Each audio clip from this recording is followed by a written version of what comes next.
प्यारी सत्संगत जी, राधा स्वामी जी।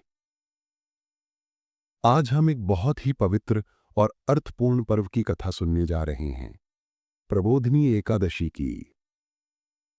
कहते हैं ये केवल एक तिथि नहीं, बल्कि आत्मा की जागृति का दिन है। जिस दिन भगवान विष्णु 4 महीने के योग निद्रा से जागते हैं और उसी के साथ मनुष्य के भीतर भी भक्ति की चेतना जागृत होती है।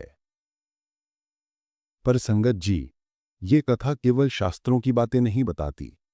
ये हमें ये सिखाती है कि सोया हुआ विश्वास भी कभी ना कभी जागता है, बस एक सच्ची पुकार की देर होती है।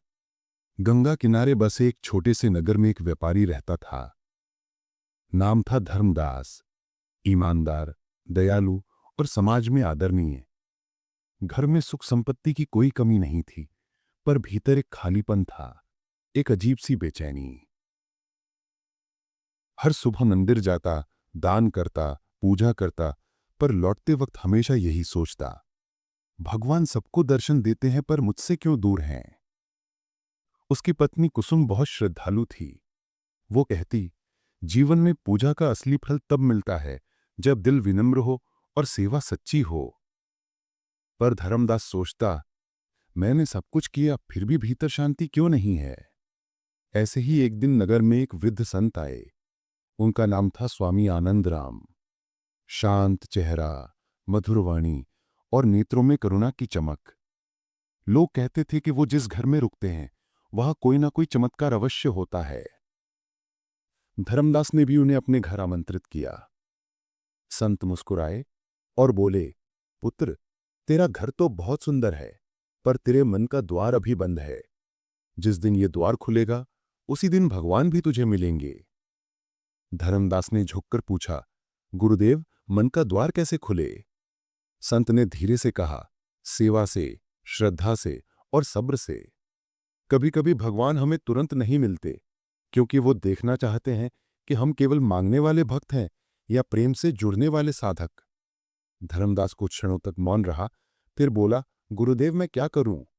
संत बोले, कल से देवशयनी एकादशी शुरू हो रही है। 4 महीने भगवान योग निद्रा में रहेंगे। जब वो प्रबोधिनी एकादशी पर जागेंगे, तब तू भी अपने भीतर के भगवान को जगा देना। ये वाक्य धर्मदास के हृदय में उतर गए। उस दिन से उसने निश्चय किया कि अब वो केवल पूजा नहीं करेगा, बल्कि भक्ति का अनुभव करेगा। दिन बीतते गए। श्रावण, भाद्रपद, आश्विन, 3 महीने बीत गए, पर जीवन में कोई विशेष परिवर्तन नहीं दिखा। फिर भी धर्मदास ने हार नहीं मानी। हर रोज वो एक दीपक जलाता और कहता, हे विष्णु भगवान, जब आप जागेंगे तो मेरे भीतर की अंधकार भी मिटा देना। चौथा महीना, कार्तिक शुरू हुआ। हवा में ठंडक थी और वातावरण में पवित्रता थी। नगर में चारों ओर दीपों की पंक्तियां, फूलों की सजावट और भक्ति के स्वर गूंज रहे थे, क्योंकि अब आने वाली थी प्रबोधिनी एकादशी। रात के समय धर्मदास अपने आंगन में बैठा था। आकाश में चांद शांत था, हवा में दिव्यता थी। उसकी आंखें बंद थीं और मन में एक ही भाव था कि अब प्रभु जागने वाले हैं, क्या मैं उन्हें देख पाऊंगा? अचानक दरवाजे पर दस्तक हुई। वो उठा, बाहर देखा तो एक वृद्ध ब्राह्मण खड़ा था, कपड़े फटे हुए, हाथ में लाठी और चेहरे पर थकान। ब्राह्मण बोला, बेटा, कई दिनों से भूखा हूं, कुछ खाने को मिलेगा? धर्मदास ने तुरंत अपनी थाली उसके आगे रख दी। कहा, आप पहले खाइए, फिर मैं खाऊंगा। ब्राह्मण मुस्कुराया और कहा, तेरी दया तेरे भीतर के विष्णु को जगाएगी। और वो जैसे ही आगे बढ़ा, उसकी आकृति धीरे धीरे प्रकाश में बदल गई। धर्मदास की आंखें खुली की खुली रह गईं। वो कांपते हुए बोला, प्रभु, आप? प्रकाश मंद हुआ और एक मधुर आवाज आई, धर्मदास, मैं हर दिन तेरे घर आता था, कभी भिखारी बनकर, कभी पीड़ित बनकर, पर तू देख नहीं पाया, क्योंकि तेरा मन व्यस्त था पूजा की रीति में, भक्ति की सच्चाई में नहीं। धर्मदास रो पड़ा। उसके गानों पर आंसू बहते रहे और उसने कहा, प्रभु, अब समझ आया, आप रीति में नहीं, प्रेम में मिलते हैं। वो रात एक आध्यात्मिक जागरण बन गई।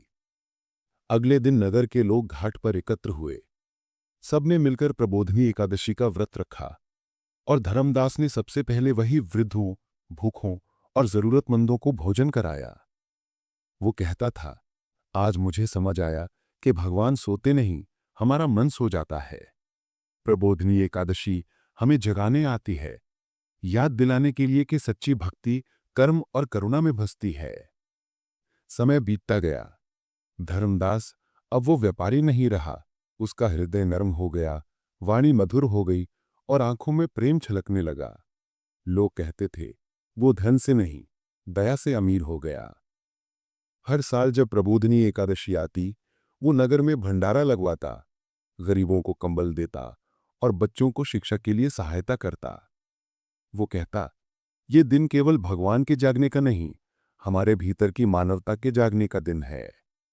कुसुम उसकी ओर देखती और मुस्कुराती, अब तुम्हें वो शांति मिल गई जो तुम खोज रहे थे। वो कहता, हाँ, अब समझ गया हूं कि भगवान बाहर नहीं, हर उस आत्मा में है जिसे हम प्रेम से देखते हैं। संगत जी, यही है प्रबोधिनी एकादशी का असली संदेश।